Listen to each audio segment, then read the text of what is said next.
നമസ്കാരം. പ്രധാന വാർത്തകൾ. കേരളം ചുട്ടുപൊള്ളും. 10 ജില്ലകളിൽ ഉയർന്ന താപനില മുന്നറിയിപ്പ്. തിരുവനന്തപുരം, കൊല്ലം, കോട്ടയം, എറണാകുളം, തൃശൂർ, പാലക്കാട്, മലപ്പുറം, കോഴിക്കോട്, കണ്ണൂർ, കാസർഗോഡ് ജില്ലകളിൽ യെല്ലോ അലർട്ട് പ്രഖ്യാപിച്ചിട്ടുണ്ട്. ഇന്ന് നാളെയും ഈ ജില്ലകളിൽ 39 ഡിഗ്രി വരെ താപനില ഉയരുമെന്നാണ് മുന്നറിയിപ്പ്.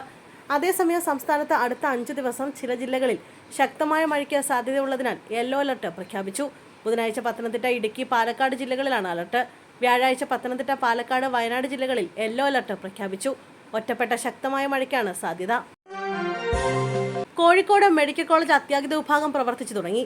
തീപിടുത്തമുണ്ടായതിനെ തുടർന്ന് പ്രവർത്തനം നിർത്തിവച്ചിരുന്ന കോഴിക്കോട് മെഡിക്കൽ കോളേജ് അത്യാഹിത വിഭാഗം പ്രവർത്തിച്ചു തുടങ്ങി.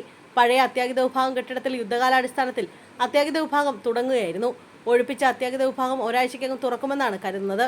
കോഴിക്കോട് മെഡിക്കൽ കോളേജ് അത്യാഹിത വിഭാഗത്തിൽ CPU യൂണിറ്റിൽ തീപിടിക്കാൻ കാരണം ബാറ്ററിയുടെ തകരാർ മൂലമെന്ന് കണ്ടെത്തി. ബാറ്ററിയിലെ ഇന്റേണൽ ഷോർട്ടേജ് കാരണം ബാറ്ററികൾ വീർത്തു പൊങ്ങി. ഇത് പിന്നീട് പൊട്ടിത്തെറിച്ച് തീ പടർന്നെന്നും റിപ്പോർട്ടിൽ പറയുന്നു. ഇതിന് പിന്നാലെ മറ്റു ബാറ്ററികളിലേക്കും തീ പടർന്ന് പൊട്ടിത്തെറിക്കുകയായിരുന്നു. ആകെ 34 ബാറ്ററികളാണ് കത്തി നശിച്ചത്. ബാറ്ററി സൂക്ഷിച്ച റൂമിൽ തീ പടർന്നു. എന്നാൽ മറ്റിടത്തേക്ക് തീ വ്യാപിച്ചില്ല.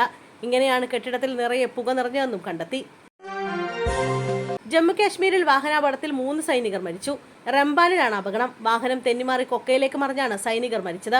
വാർത്താ ഏജൻസിയായ PTI റിപ്പോർട്ട് ചെയ്ത പ്രകാരം അമിത് കുമാർ, സുജിത് കുമാർ, മാൻ ബഹദൂർ എന്നിവരാണ് മരിച്ച സൈനികർ. 700 അടി താഴ്ചയുള്ള മലയിടുക്കിൽ വാഹനത്തിന്റെ അവശിഷ്ടങ്ങൾ തകർന്നതായി ദൃശ്യങ്ങളിൽ കാണാം.